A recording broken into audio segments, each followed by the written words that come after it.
이제 오늘이 5월 마지막 날입니다. 내일 되면 이제 6월 달이 되는데요. 우리가 이제 로마서를 보면서 6월 달의 주제는 그리스도인은 무엇으로 사는가라는 주제를 가지고 함께 살펴볼 텐데, 오늘은 하나님의 의를 가지고 그리스도인 살아야 하는 것을 말하려고 합니다. 율법에 하나님의 한 의가 나타났는데요. 하나님의 신실하심을 통해 예수님을 믿는 모든 자에게 임하시는 차별이 없는 의가 됩니다. 하나님은 독생자 예수 그리스도를 화목제물로 삼으셔서 자기의 의를 나타내셨죠. 이것이 율법의 의가 지닌 한계를 뛰어넘는 은혜의 의가 되는 것이죠. 화목제물로 십자가에 드려진 예수님을 통해서 하나님의 의가 드러났습니다. 율법에 드러난 하나님의 한 의가 무엇인가? 21절, 22절입니다. 21절, 22절 같이 읽겠습니다. 이제는 율법 외에 하나님의 한 의가 나타났으니 율법과 선지자들에게 증거를 받은 것이라. 곧 예수 그리스도를 믿음으로 말미암아 모든 믿는 자에게 미치는 하나님의 의니 차별이 없느니라. 율법에 나타난 하나님의 한 의는 22절에 보면 예수 그리스도를 믿음으로 말미암아 모든 믿는 자에게 미치는 하나님의 의라고 설명하고 있습니다. 21절은 하나님의 한 의가 나타나는데요. 이 의는 율법과 선지자들이 증거한 것이다 이렇게 이야기를 합니다. 여러분, 율법이라고 말하는 것을 그 성경에서 율법을 말할 때는 몇 가지가 있는데, 그 중에 하나가 율법하면 모세오경을 이야기합니다. 선지자들이라고 하면 모세오경 이후에 나타난 그 선지서들을 말하는 거거든요. 그러니까 성경에서 율법과 선지자들의 강령, 율법과 선지자들의 이야기, 이렇게 두 가지가 같이 반복돼서 나오는 경우가 있어요. 두 가지 같이 짝으로 나오는 경우는요, 이걸 그냥 구약 성경 이렇게 생각하면 됩니다. 그러니까 예수 그리스도의 한 의가 나타나는데, 이게 구약 성경에 이미 예언된 상태, 예언된 의라고 보게 되는데요. 그 의가 뭐냐? 예수 그리스도를 믿음으로 말미암아 모든 믿는 자에게 주시는 모든 믿는 자에게 미치는 하나님의 한 의라고 말할 수 있습니다. 이게 그 하나님의 한 의가 사실은 그 로마서에 흐르는 주제의 역할을 합니다. 근데 여기서 그러면 예수 그리스도를 믿음으로 말미암아 모든 믿는 자에게 미치는 하나님의 의라고 하는데요. 이 역할이 뭐냐? 그러니까 율법은 죄를 깨닫게 할 뿐 구원을 할 수는 없는 거죠. 그래서 절망에 빠진 인류를 향한 구원의 소망이 소개되는데, 그게 하나님께서 우리에게 주신 한 의, 그게 누구냐? 예수 그리스도임을 말하고 있습니다. 근데 이게 참 어려운 게요. 오늘 말씀이 좀 해석하는 부분들이 조금 이게 변화가 됐습니다. 특별히 예수 그리스도를 믿음, 모든 믿는 자에게 미치는 하나님의 의 할 때, 앞에 예수 그리스도의 믿음과 또 모든 믿는 자의 믿음, 이 믿음이 똑같은 믿음이냐라는 거예요. 이게 과거에는 이제 같이 믿음으로 봤는데요. 그러면 예수 그리스도를 믿는 믿음과 모든 믿는 자의 믿음이 이게 반복되면서 그 내용적으로 안 맞는다는 거죠. 그래서 앞에 나오는 예수 그리스도의 믿음은 다른 말로 하면 예수님의 믿음, 이렇게 번역하는 게 더 좋다 이렇게 이야기를 합니다. 사실은 이게 원어적으로 피스테오스 예수 그리스도라고 되어 있는데요. 피스티스예요. 그러니까 이 믿음, 이것이 믿음으로 번역되기도 하고요, 순종으로 번역되기도 하는데요. 이건 예수 그리스도로 말미암아라고 번역은 되어 있지만, 주어적 속격으로 이해하면 예수 그리스도의 신실함으로 말미암아. 그러니까 저는 이거를 그냥 똑같은 믿음으로 하더라도요, 예수님의 믿음, 그러니까 예수님이 우리를 향한 믿음.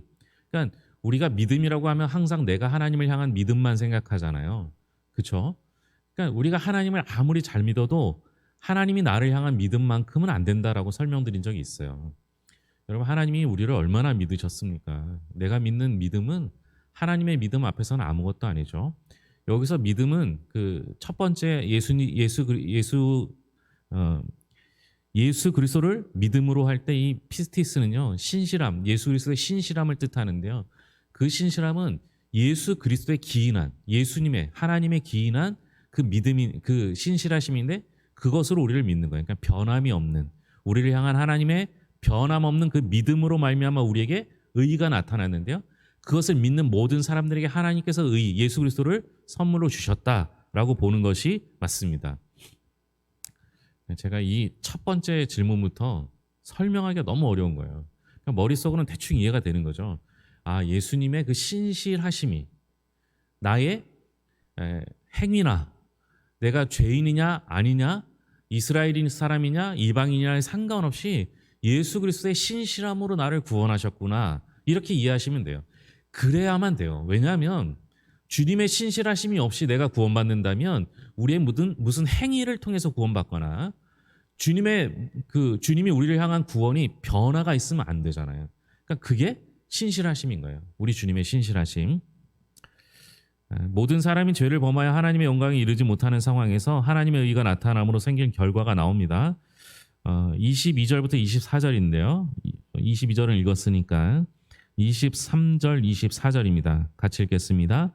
모든 사람이 죄를 범하였음에 하나님의 영광에 이르지 못하더니 그리스도 예수 안에 있는 속량으로 말미암아 하나님의 은혜로 값없이 의롭다 하심을 얻은 자 되었느니라.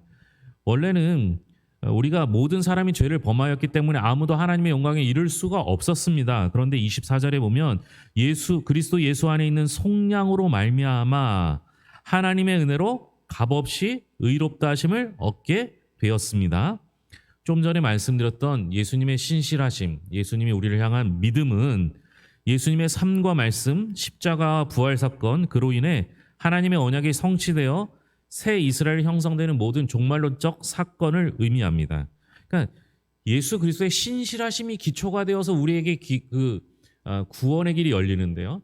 그것은 예수 그리스도의 죽으심으로 시작됩니다.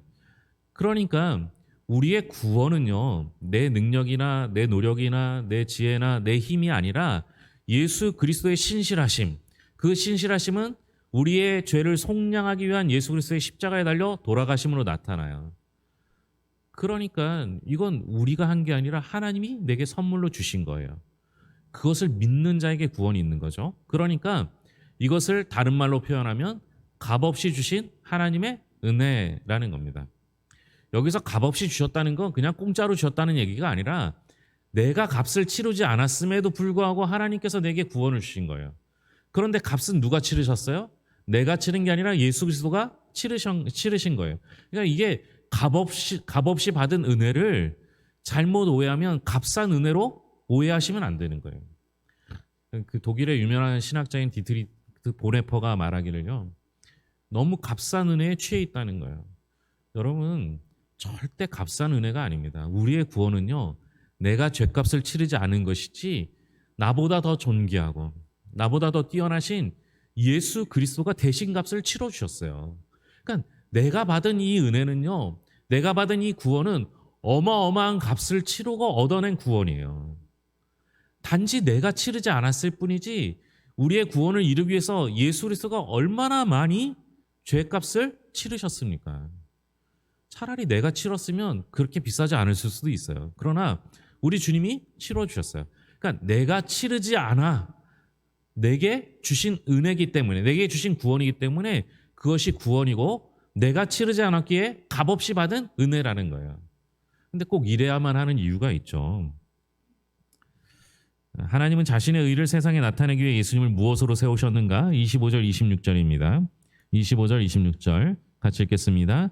이 예수를 하나님이 그의 피로써 믿음으로 말미암는 화목제물로 세우셨으니 이는 하나님께서 길이 참으시는 중에 전에 지은 죄를 간과하심으로 자기의 의로우심을 나타내려 하심이니 곧 이때 자기의 의로우심을 나타내사 자기도 의로우시며 또한 예수 믿는 자를 의롭다 하려 하심이라. 하나님은 자신의 일을 세상에 나타나기 위해서 예수님을 무엇으로 세우셨어요? 화목제물이라고 세웠습니다. 이게 번역이기 때문에요. 화목제물을 더 정확한 번역을 하면 속죄소라고 번역하는 것이 더 적절하다라고 학자들은 이야기합니다. 레위기 16장 15절을 보면 대제사장이 백성을 위한 속죄제 피를 속죄소 위에 뿌리는 장면이 나옵니다. 이런 배경에서 25절을 보면 하나님께서 예수를 속죄소로 세우셨다는 것은 하나님께서 예수의 피를 통해 그의 영광을 예수 위에 나타내신 것을 의미합니다. 그런데 여러분, 이렇게 어려운 말을 안 해도 보시면 25절에 보면 우리의 죄를 간과하심으로 말미암아. 저는 이게 너무 은혜가 되더라고요. 오늘 이 부분을 반복해서 읽었는데요. 하나님께서 우리의 죄를 일부러 잊어버리셨어요. 네. 그러니까 우리가 누군가를 용서 못하는 건 자꾸 그 사람이 미운 게 생각나서잖아요. 근데 우리 하나님은 의도적으로 간과하심으로 의도적으로 우리의 죄를 잊어버리셨어요. 그래서 또 다른 은혜를 반복해서 주시는 것이죠. 왜요? 우리 때문이 아니라 하나님의 의로우심을 나타내려 하기 때문이에요. 이게 또 무슨 말이냐? 여러분, 우리를 위해서라고 말하면요, 언젠가 미워질 수 있고 문제가 생길 수 있지만 변함없는 하나님의 의를 걸고 하나님은 우리를 사랑하신다, 우리에게 은혜를 베푸신다, 이런 의미가 되는 거예요. 그래서 26절에 보면 곧 이때에 자기의 의로우심을 나타내사 자기도 의로우시며 또한 예수 믿는 자를 의롭다 하려 하심이라. 그러니까 자신의 의로움을 드러내기 위해서 우리의 죄를 잊어버리시고 우리에게 다시 은혜를 베푸시사 우리까지 의롭게 하시기 위함이다라고 설명하고 있는 겁니다. 이 일을 위해서 주님이 화목제물이 되어주셨어요.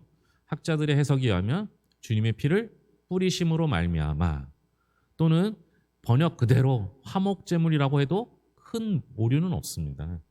그러니까 우리를 의롭게 하기 위해서 자신의 의로우심을 드러내셨는데요. 그 방법은 예수 그리스도가 십자가에 달려 돌아가심으로.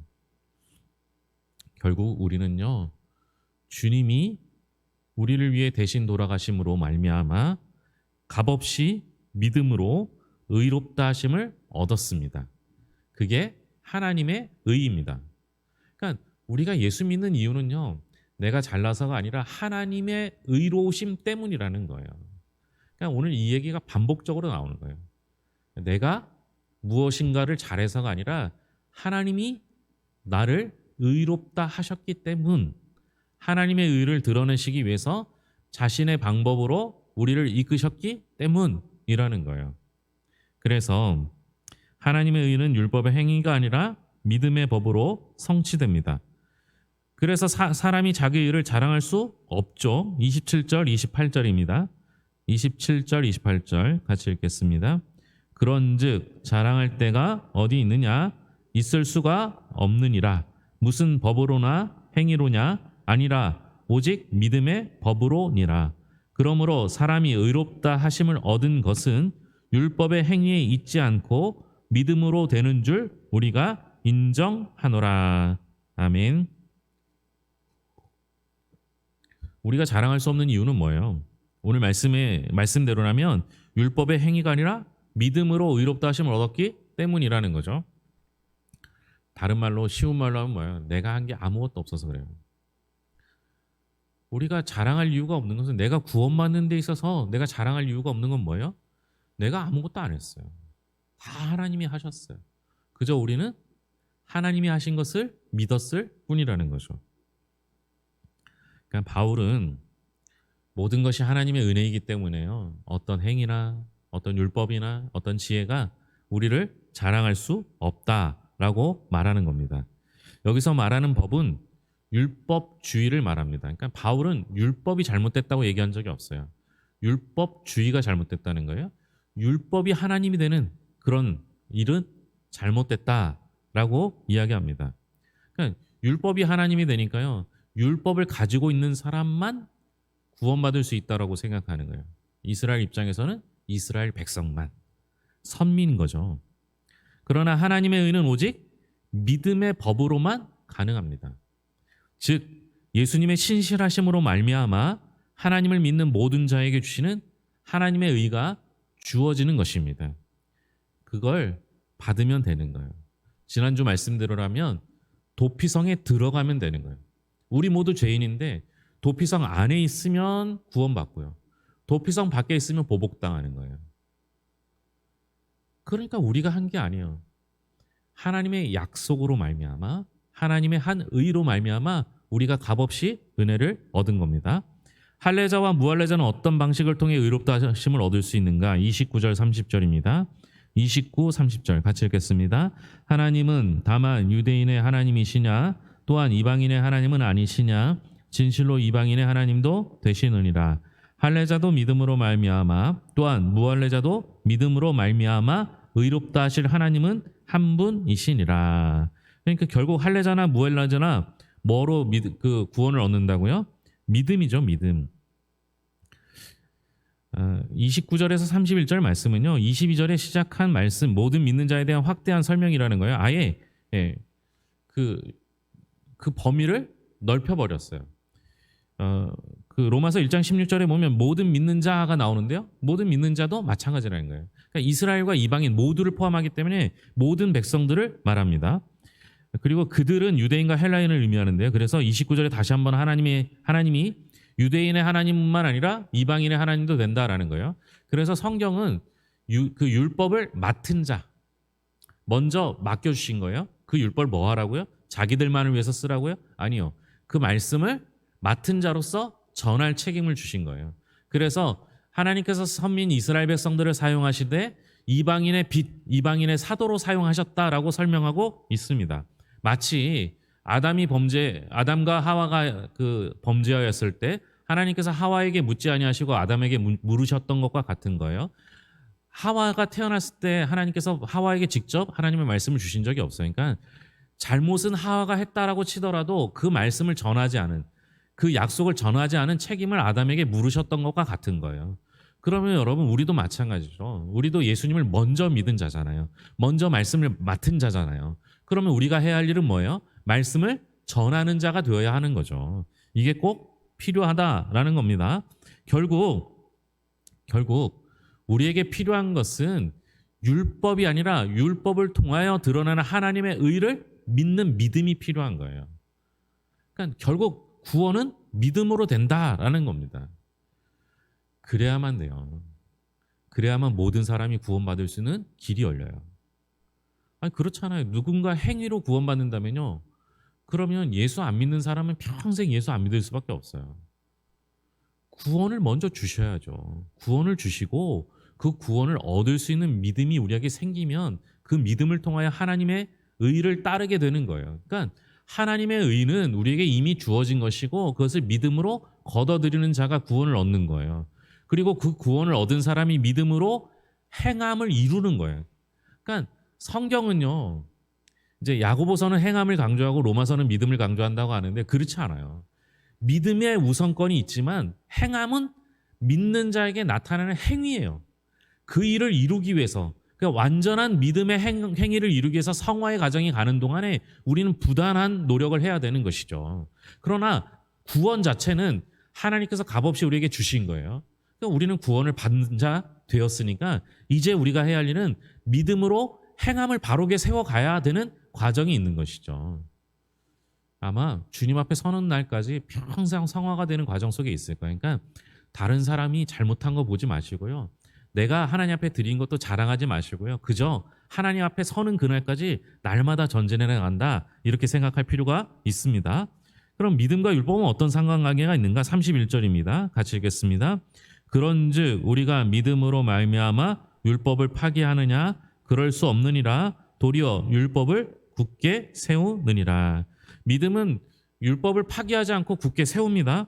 바울은 율법에 대해 부정적이지 않아요. 바울이 반대하는 것은 율법이 아니라 율법주의 사상입니다.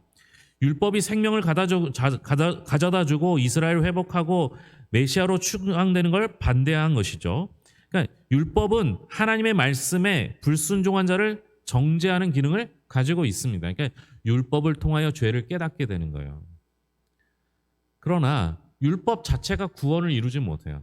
우리에게 구원을 주실 수 있는 분은 유일하신 예수 그리스도 한 분밖에 없어요.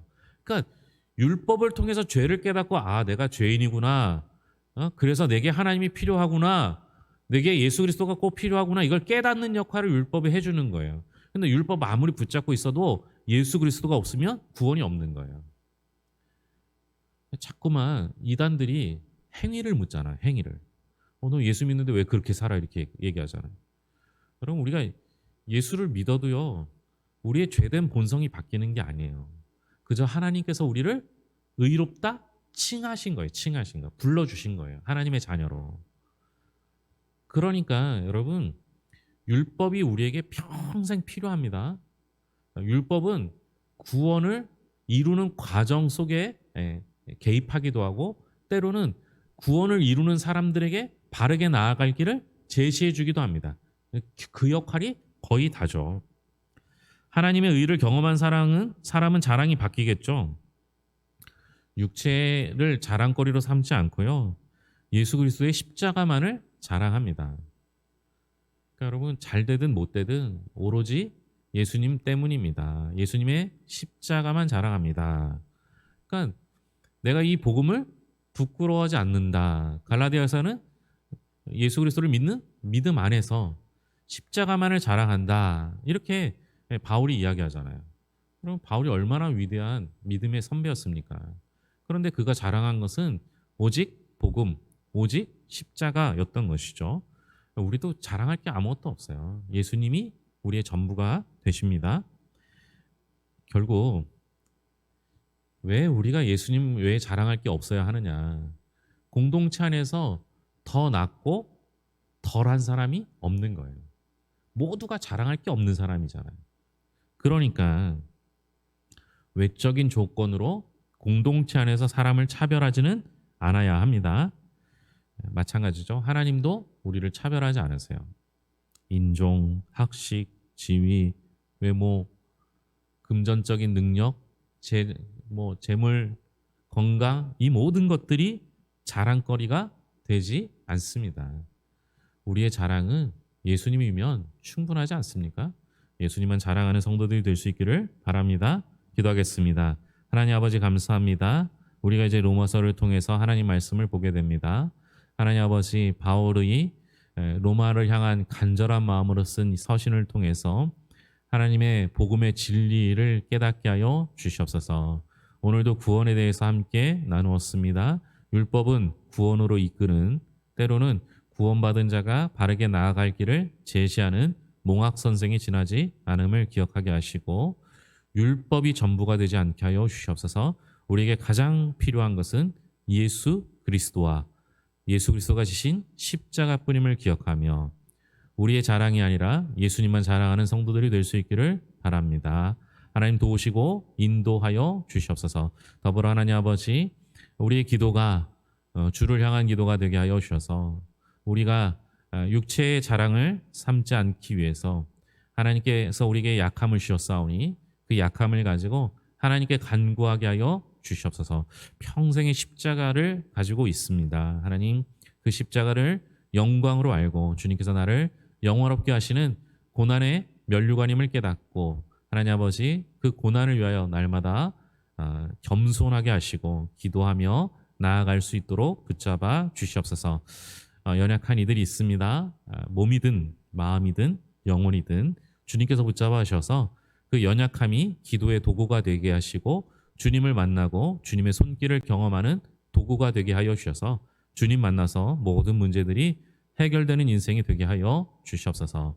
벌써 5월이 끝이 납니다. 하나님 돌아보면 모든 것이 하나님의 은혜였음을 기억합니다. 처음 구원받았을 때도 올해 시작할 때도 이제 5월이 지나서 되돌아볼 때도 마찬가지입니다. 이제 내일 6월 1일이 시작될 텐데 남은 7개월 역시 주님의 은혜로 살겠습니다. 불평하며 원망하며 살지 않겠습니다. 날마다 감사하며 살겠습니다. 주님 이것을 잊지 않고 살아가는 세월들이 되게 하여 주시옵소서. 우리 성도들 한 명 한 명을 붙잡아 주실 것을 믿으며 모든 것을 예수님의 이름으로 기도합니다. 아멘.